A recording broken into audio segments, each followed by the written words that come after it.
Hello and welcome to Panther Report News. I'm Tyrik Wynn. And I'm Kara Nelson.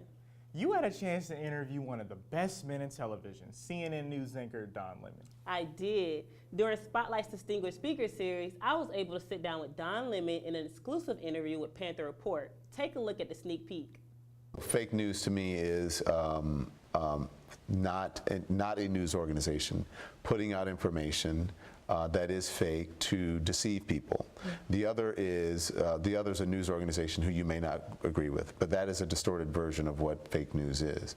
And so just because you don't agree with the facts, if the facts are not on your side, that doesn't mean that you can discredit or discount that news organization as fake. It's just the facts don't line up with what you're saying. We will have the full interview available on our YouTube page next week. 4 males were found on Georgia State's campus at around 9 a.m. right outside the university commons. One person was suspected of a crime.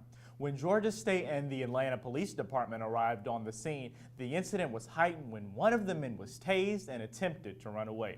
All 4 men have been arrested. This incident is still under investigation.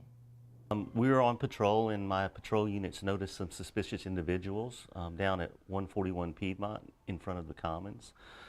When we approached these suspicious males, they fled, and so we pursued them and detained all 4 of them. There was a bloody scene outside the University Commons early Wednesday morning.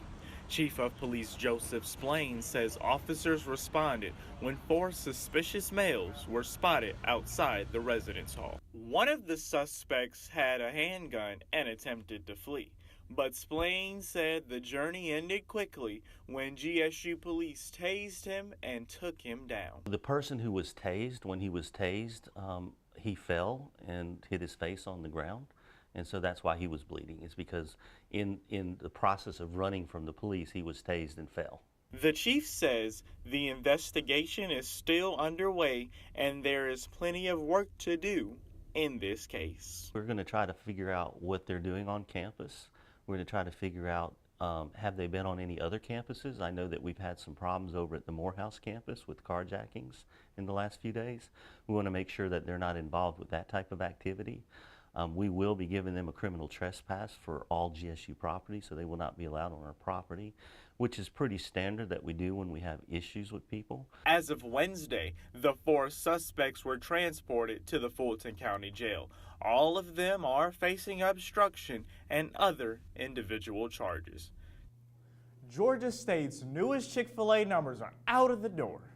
Literally, every day the lineup for the on-campus eatery extends outside of the building.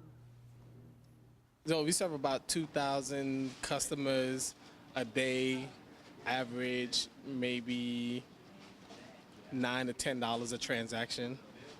The Chick-fil-A opens its doors at 7 every morning to a fair amount of consumers. It isn't until 10 a.m. when the lobby is filled with hungry customers.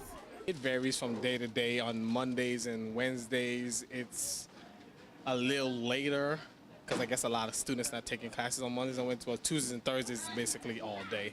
Those are busier days. The Express restaurant has always been Georgia State's most profitable eatery since it opened last September, but it's beating its own numbers this fall semester. We're up last year. Last year we were servicing about 1,300 a day, so we're up about 700 a day. And also, I think it's, as you know, Georgia State set a record for new students this year, so we're definitely feeling the effects of that. According to the students, the line actually goes by pretty fast, but many suggest making a Chick-fil-A bigger. Also, we're also looking into opportunities or possibilities of expansion, but we're just really right now just trying to make sure we're getting better before we get bigger. Until future plans, I don't see the line getting any shorter. According to the students, it's certainly worth the wait. Yeah, it is. And Atlanta Mayor Keisha Lance Bottoms attended the ribbon-cutting ceremony alongside Pounce for the reopening of the Courtland Street Bridge. We know that there is lots of discussions in Atlanta about what we are doing about traffic and improving our roadways, and there's no better example than to have a project of this magnitude completed in the heart of downtown to show that we are serious and we are intentional about improving commutes in our cities. The bridge will reopen on October 8th. Construction for the Courtland Street Bridge has been underway throughout the summer, causing extreme traffic in the downtown area. Homecoming season is right around the corner. That's right, Spotlight hosted the annual Homecoming Court reveal. The Royal Court consists of Mr. and Miss Perimeter, Mr. and Miss Blue and White, and Mr. and Miss Georgia State University. Congratulations to all of the homecoming candidates. It may be fall, but we certainly have not seen a change in the color of the leaves just yet. Absolutely, we are seeing the temperature skyrocket into the 90s with a low of 69 degrees throughout the week. We may be receiving some showers coming next week, but there are no signs of fall weather coming anytime soon. You may have received a presidential alert on your cell phones. President Donald Trump released an alert to 225 million phones. The alert stated, "This is a test of the National Wireless Emergency Alert. No action is needed."